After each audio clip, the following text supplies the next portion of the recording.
So I know that my camera presentation, the hair, doesn't look that good. good.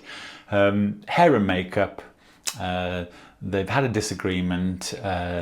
They've resigned.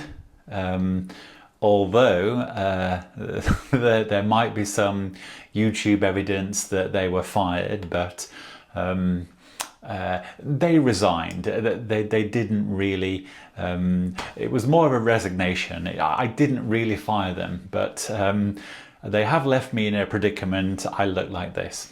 Anyway, it is interesting. And once again, the word conspiracy, conspiracies, and conspiracy theory keep turning up in the news media. And many news media channels, mainly the mainstream news media, they keep attaching a negative to the term conspiracy theory, and as a term that describes crazy people that don't believe what they are told. They don't. So, for example, the news media will they will say this person or these people believe a conspiracy theory. The subtext there is straight away that what they are saying is the conspiracy theory that I'm about to tell you about is not true. That's the subtext of the mainstream news media when they mention conspiracy theory. But in actual fact, that the real truth of a conspiracy theory is all a conspiracy theory is doing is explaining that a person or a group of people doesn't believe another theory. That theory might be a mainstream theory, it might have been a scientific theory, it might have been a theory that somebody else has. It may be correct, it may be not. That's all a conspiracy theory means. It just means that a person or group of people have an idea about what's happening or what might happen or what might have happened or what the truth is. So once again, a conspiracy just means another opinion about the truth. That is all a conspiracy theory is, or a conspiracy. But what's so interesting is, yeah, the news media, they will constantly mention conspiracy theory as a negative, the subtext being that conspiracy theory is incorrect and the people that believe that conspiracy theory are crazy. That's the subtext of the news media's opinion of a conspiracy theory. Now, for some people, it tends to be people that believe 100% the news media. They tend to very easily and quickly fall into line, and they too will use the term conspiracy theory as a negative, and they might use it as a derogatory term to use against another person. But in actual fact, what they should be saying is, this person or these group of people believe that what we are being told is not the truth, and they have another explanation. That's really what they should be saying, because by an individual calling somebody else a conspiracy theorist is like saying you are crazy, you are wrong, because you are a conspiracy theorist. Now, that's not a correct sentence. If someone is a conspiracy theorist, all that means is that that individual has mentioned that they have opinions about a fact or a situation that they simply are aware of, or they are able to offer different opinions. That is all a conspiracy theory, a conspiracy theorist is. It's just a person with a different opinion. So again, I do find it so interesting that the news media, it's how they it's very subtle, and I don't know if they've done it on purpose or they believe it or they're told to do it. But it does appear that whenever they talk about a conspiracy theory or a conspiracy theorist, that that they are talking about a negative, that they're talking about a person who is correct. So they could have a scientist on camera talking about some medical procedure, and one of the interviewers or one of the hosts of a news show might say, this person is a conspiracy theorist. And what they are literally saying is, this scientist here that's saying these things is completely wrong and crazy. That is the subtext of what the news media is saying when they say conspiracy theorist. What they should say is, this individual here has a different opinion. Here are this person's credentials. Here is this person's work experience, and this is their opinion. That's it. That's all they should say. Then they can say, some people might consider this person's opinion as a conspiracy theory. Then they might say, this person themselves has said that they believe in this conspiracy theory, which is absolutely fine. But the way the news media uses the term conspiracy theorists as a backhand subtext, this person's wrong, this person's crazy, is a little unfair. And what has happened is that some people have turned around and they have done the same thing by saying mainstream news media. The subtext being, the mainstream news media is a load of nonsense. That's what's happened. We've ended up with a divided society that simply uses these words, these nouns, to associate groups of people, and they're either a positive or a negative. And I can see that that's a real shame. It's a real shame for the mainstream media, because over the years I've certainly listened to the mainstream media, and I would say 70–80% of the time I've thought to myself, the news media is great, they do a great job.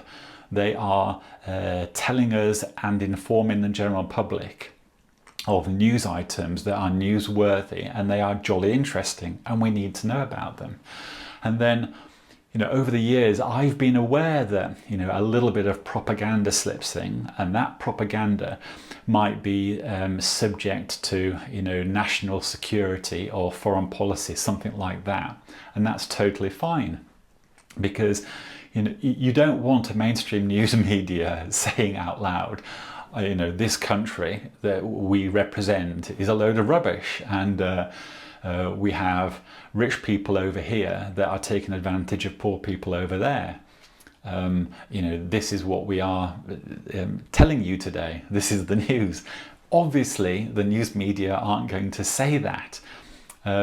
Actually, sometimes they have indicated that, but that's probably more down to the integrity of the single news media journalist. They've simply, they've simply taken it upon themselves to tell their opinion stroke news, and they believe it to be the truth, and they believe it to be a fair and reasonable opinion, which is totally fine.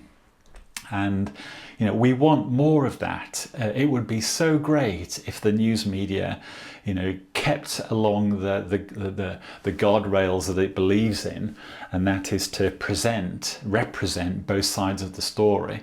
So the news media would have a story like general health, and the point of this news story is to offer a medical treatment that they are aware of. And the news media should say, on this side we have the supporters of this medical treatment, and on this side we have people that don't support that medical treatment. And today we're going to discuss the pros and the cons on each side. That's what the news media should say. That's exactly what they should say. It is what they should do, especially around an issue like general health. That they absolutely should apply even more integrity around the issue, because they are reporting to the general public some very, very important information that has a knock-on effect that they will possibly seek a medical treatment or medical advice or general health advice. So you do want the general public informed as much as they possibly can be to the facts, the ramification of those facts and details, and all the pros and cons of taking a medical treatment, for example. So this is what I believe the news media hasn't done recently, and over the years actually it certainly hasn't done it. And if I go back to North America, in particular in the late 70s, 80s and 90s, my goodness, there has certainly been suppression of facts and data connected with Big Pharma, that's for sure. It's probably happened an awful lot. And yes, we can imagine that if you are at the forefront of health, technology and medicine, and you have to test medicine and health technology, obviously you have to test it somewhere. There has to be a large sample size. There has to be a lot of people that have willingly wanted to take this test or this remedy or this medical treatment, and you've wanted to spend a bit of time looking at the response, looking at the outcomes, and collecting the data. I believe that sometimes this hasn't happened because it has interfered with profit margins that some companies are concerned about, and they have a vested interest in data about their products being favourable. So it obviously creates a conflict there of interest. Anyway, but this video is really about conspiracy theories. And a conspiracy theory is simply an opinion held by a person or a group of people that may differ from another generally accepted opinion. That's all a conspiracy theory is. So I would, from that definition, I would definitely be a conspiracy theorist, only because I have opinions. And the very fact I have opinions means I will have listened to and will consider conspiracies, because it's like iron sharpens iron. It's like you're with your friends in the pub, and one friend has an idea about something, the other person has a differing idea about something. They're both conspiracy theorists because they just have different opinions to each other. That's all a conspiracy is. And in context, both people have the right to offer their opinion. Now, if one is crazy and simply not correct, it will transpire that way anyway. You don't have to shut them down and stop them talking. You really don't. And that is exactly what the news media does. If it thinks that you have an opinion and you are incorrect, it will call you a conspiracy theorist, and it will indicate that you are wrong and that you are a bad person. That's what the subtext will be when the news media calls a person a conspiracy theorist. As simple as that. And it's wrong, and it should not happen. And no one should ever hide from the truth, or hide from the truth being revealed, or hide from data. We are all aware that we have lies, damned lies, and then we have statistics. It is true, you can literally take a load of data and spin it on a spreadsheet and add some variables and add some algorithms, and you can spew out some factual information, and you can tailor it to exactly what you want it to say. You can manipulate data as easy as creating a drawing. And I think we can all relate to that, and you'll have heard that being spoken about in the news many times. And the data is simply presented in a direction that favours the company, individual or business that has a vested interest in that data being presented that way.